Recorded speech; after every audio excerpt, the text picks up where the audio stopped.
Hello, everybody. I know everybody's very eager to do another sentence. It's like one of your favorite things to do every day. I know this. So don't let me stop you from getting to it. Allow me to open up DOL sentence number 79, and let's get our practice with grammar started. All right, let's take a look at this sentence. Our class of 35 students are going to have hours practice on the computers, I think, Mike said. All right.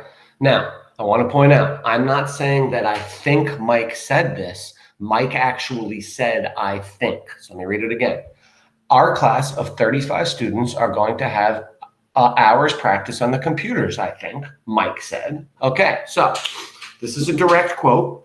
I'm going to ask you, as I always do, what are the only two words that Mike did not say out loud?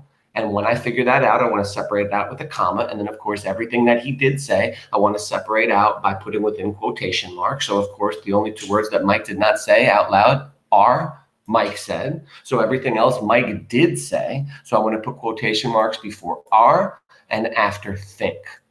Excellent. Let's continue. Let's go back to the top of this sentence and let's fix this up. So a lot of people at this point would tell me to capitalize R, the A and R. And my response to them would be, no, I'm not going to do that. Look at it. Why not? Why can I not capitalize the word R in the sentence? And the answer is because it's not the right form of R. We want our, in other words, the possessive form. It's our class. We're part of that. So it's capital O, U R, our class, not our class. Okay, so it's our class of 35 students. Wow, that's a big class, OMG. 35, of course, we want to spell out because it's under what number? That's correct, 101. So 30. 5. Now notice I just spelled out 35. What am I missing from 35? Correct, the hyphen. We must hyphenate that. So it's 35. Let's continue. Our class of 35 students. Students is misspelled, of course. It's ENTS. Now we have a problem here. We said our class of 35 students are going to. Okay. Are we talking about the students or are we talking about the class? What's the subject? The subject is class. We're talking about the class, not the students. How many classes are we talking about? Just one, right? So how do I turn that into a pronoun? Would one class be called it or they?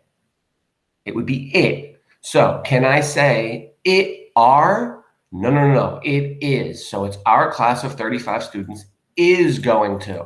Now, if we were just said, if we got rid of the word class and said the 35 students are going to, no, it would be the 35. I'm sorry, you can't say the 35 students is going to. It would be the 35 students are going to, because in that case, we'd be talking about more than one, the students. But in this case, we're not talking about the students. We're talking about the class, just one class. So it is, so it can't be are. So let's read it out. Our class of 35 students is going to have hours practice. Now, we have to put N hours. I understand that H is technically not a vowel, but because it sounds like a vowel, it's not a consonant. It sounds like a vowel, and it's kind of a silent word. You don't say hours, you say hours. So it's N hours practice. Let's continue. What type of practices? Who owns that practice? It's an hours practice, right? It's possessive. So we want to put apostrophe S in practice. So N hours practice on the computers, I think. Two things are wrong with computers. One, it's misspelled, and we need to get rid of the apostrophe because in this case, the computer's not owning anything. It's not possessing anything. By the way, what could a computer possess? I could say the computer's keys, the computer's program, the computer screen, the computer's space bar, whatever. That would, if I had something like that, then I would apostrophize computers, but I'm not possessing anything. I'm just saying the computers. You don't always put an apostrophe on a word that ends in S. You just don't. Let's continue. Let's see, wait a minute, hold on. Our class of 35 students is going to have an hour's practice on the computers, I think. Did you notice that there's a pause after computers before I? So, of course, that pause, we put a comma to show that pause. And take a look at the word I. Of course, singular I's always get capitalized. I'm shocked at how many singular I's, which are uncapitalized, do I see in kids writing, students writing. I don't understand if the spell check isn't picking it up, which is crazy, or if what really is happening is the students aren't going back and rereading their writing. So make sure you're doing that. Whenever you write something formally for a teacher, always go back and read through it line by line, saying it out loud, and also looking at each word like we're doing right now. Let's continue. So the end of what he said was think. We don't put a period because the period goes at the end of this sentence, which is, of course, that Mike said it. So let's put a period there. And of course, let's capitalize the word Mike. Let's take a look and see if we got everything. I think we did. Well, let's take a look.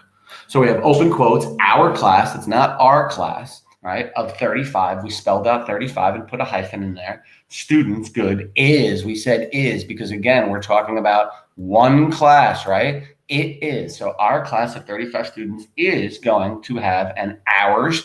We put an apostrophe in hours because it's an hours practice, good, on the computers, comma, we capitalize I, we put the comma after think, there's our quotation marks, and of course we capitalize Mike. Really well done, everybody. Thank you very much.